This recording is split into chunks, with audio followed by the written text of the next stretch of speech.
Revanth Reddy utter flop CM అన్నారు BRS నేత బాల్కా సుమన్. విద్యాశాఖ నుంచి మొదలుకొని శాంతి భద్రతల వరకు అన్నిట్లోనూ రేవంత్ రెడ్డి ఘోరంగా విఫలమయ్యాడని విమర్శించారు.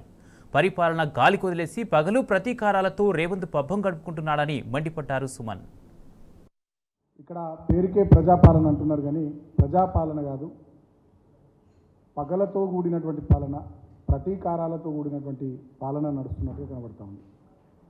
ఇవాళ విద్యా సంవత్సరం ప్రారంభమైంది. మొన్న విద్యాశాఖలో ఏం జరుగుతూ ఉంది?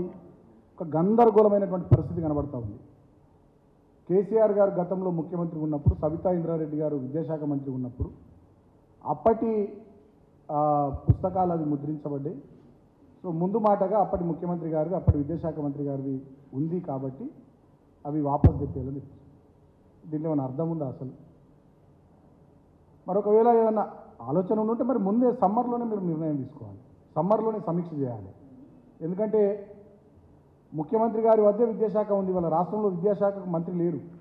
నాకు తెలిసింది మొట్టమొదటిసారి అనుకుంటా నేను రాష్ట్రంలో విద్యాశాఖకు మంత్రి లేకుండా, ఆ విద్యాశాఖను ముఖ్యమంత్రి గారి దగ్గరనే పెట్టుకొని కనీస సమీక్షలు లేకుండా మొత్తంగా విద్యాశాఖను నిర్వీర్యం చేసేటటువంటి ప్రయత్నం చేస్తుండడం రాష్ట్రంలో నిజంగా విచారకరం, బాధాకరం. సీజన్ ప్రారంభమైంది, వ్యవసాయం వానాకాలం సీజన్ ప్రారంభమైంది. ఖరీఫ్ విత్తనాలకు, ఎరువులకు ఇప్పటికీ రైతాంగం అల్లాడిపోతున్నటువంటి పరిస్థితి. గతంలో ఎప్పుడైనా వానాకాలం సీజన్లో మేము మంచిగా రైతు బంధు రైతాంగానికి ఇచ్చాం. వీళ్ళేమన్నారు ఎన్నికల్లో, కేసీఆర్ గారు ఇచ్చేది 10,000, మేము వస్తే 15,000 ఇస్తాం రైతు భరోసా కింద అన్నారు.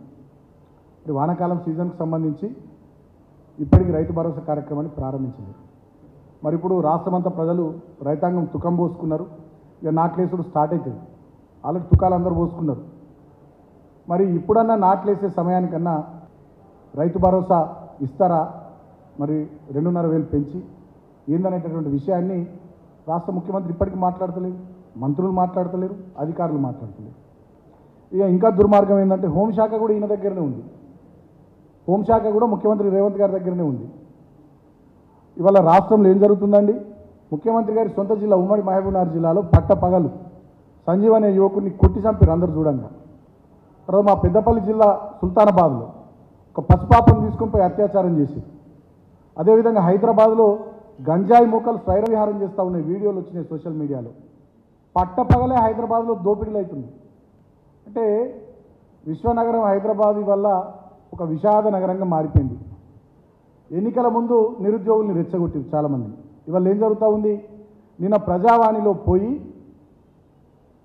ఈ రాష్ట్రానికి సంబంధించినటువంటి ప్రణాళిక సంఘం వైస్ చైర్మన్ చిన్నారెడ్డి గారి కాళ్ళ మీద ఒక యువతి పడి ఉద్యోగాల విషయంలో మాకు న్యాయం చేయండి అని బతిమలాడుకునే పరిస్థితి.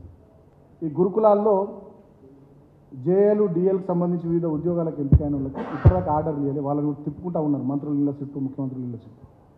ఆశా వర్కర్లకు కూడా వేతనాలు సమయానికి ఇవ్వకుండా ఇవాళ ఆశా వర్కర్లు పోయి కోటిలో డిఎంఈ ఆఫీస్ను ముట్టడించినటువంటి పరిస్థితి. అంటే పరిపాలన మొత్తం ఎక్కడ కూడా సరిగా లేకుండా గాలికి వదిలేస్తున్నారు. ముఖ్యమంత్రి గారికి పట్టింపు లేదు, మంత్రులకు పట్టింపు లేదు, అధికారులకు పట్టింపు లేదు. ఒక రకమైనటువంటి నిర్లిప్తత, నిర్లక్ష్యం, అహంకారపూరిత ధోరణి ఇవాళ ముఖ్యమంత్రి లోపల, మంత్రి లోపల కనబడతా ఉంది. ఇవాళ నువ్వు పూర్తి స్థాయిలో విఫలమైనవు. రాష్ట్రంలో శాంతి భద్రతలు విఫలమైనవి. మొత్తం అరాచకం రాష్ట్రంలో రాజ్యం వెళ్తూ ఉంది. అట్టర్ ఫ్లాప్ ముఖ్యమంత్రి.